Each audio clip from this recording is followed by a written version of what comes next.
Tanpa nanya atau nyari tahu masalahnya kenapa, bokap langsung nendang dan nempelin gue. Sumpah, itu buat gue kaget.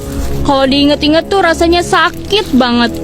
Pas kejadian itu, gue cuma bisa nangis. Dan gak sampai di situ, bokap gue juga ngurung di kamar mandi.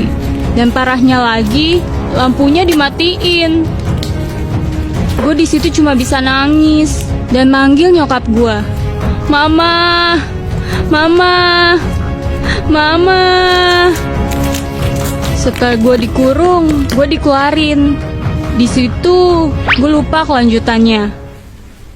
Ya intinya, sampai sekarang bokap masih sering pakai fisik ke gue, meskipun udah jarang. Sekarang umur gue udah 18 tahun.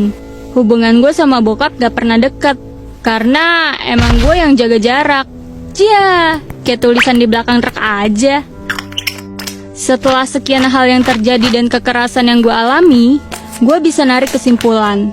Kayaknya gue emang gak dipengenin sama bokap deh. Soalnya dari cara dia ngomong ke gue tuh beda banget. Gak kayak ke adik-adik gue. Apa jangan-jangan gue anak tiri ya? Dan masih baru-baru ini, ada sebuah kejadian yang...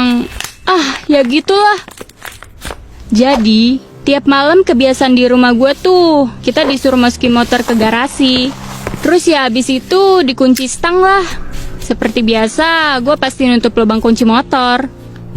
Kalian tahu kan, itu juga kebiasaan gara-gara bokap yang ngajarin. Jadi ya waktu itu gue refleks aja nutup tuh lubang kunci. Dan gue juga mikir, gak bakal ada yang keluar rumah pakai nih motor. Abis itu gue langsung cus ke kamar, bermain santuy sambil mantengin tweet kecantikan di timeline Twitter. Gak lama kemudian, pintu gue diketuk. Nyokap manggil gue dari luar. Tak, tolong bantuin papa bukain sang motornya. Wait, ada apaan nih? Wah gila, gue panik dong. Gue pikir, mungkin si lubang kunci tuh macet, jadi gak bisa dicolok. Gue lari keluar dan gue denger bokap gue teriak-teriakan kayak Tarzan. Gue langsung nanya, kenapa motornya pa? Terus dia langsung ngegas, kenapa dikunci kayak gitu sih motornya ha? Terus gue langsung coba buka dan ternyata gampang banget. Lah, ini bisa kok pa. Gue nunjukin ke dia. Dia malah nyolot ke gue. Ini parkirnya kan di rumah, ngapain sih kayak gitu?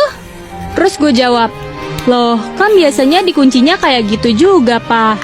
Itu juga papa yang ngajarin buat tutup lubangnya. Bokap gue malah ngebentak, kan papa nggak bisa lihat jadinya. Lah, gue langsung tensi dong. Loh, kok papa malah nyalain Tata sih? Itu kan bisa segampang itu. Yang nggak bisa lihat kan papa. Ngapain jadi nyalain orang? Apa salahnya sih, Pa, ngomong baik-baik? Nggak perlu pakai nada tinggi gini. Gue malah ikutan emosi. Tanpa babi bu, bokap langsung smackdown gue. Gue langsung jatuh ke bawah. Dan gue teriak, ngapain papa jadi kasar sih? Gak usah kayak gitu kayak ke cewek. Jujur, gue ngerasa ini semua bukan salah gue. Jadi, gue ladenin aja tuh tiap bokap gue marah. Gak mungkin lah gue yain aja.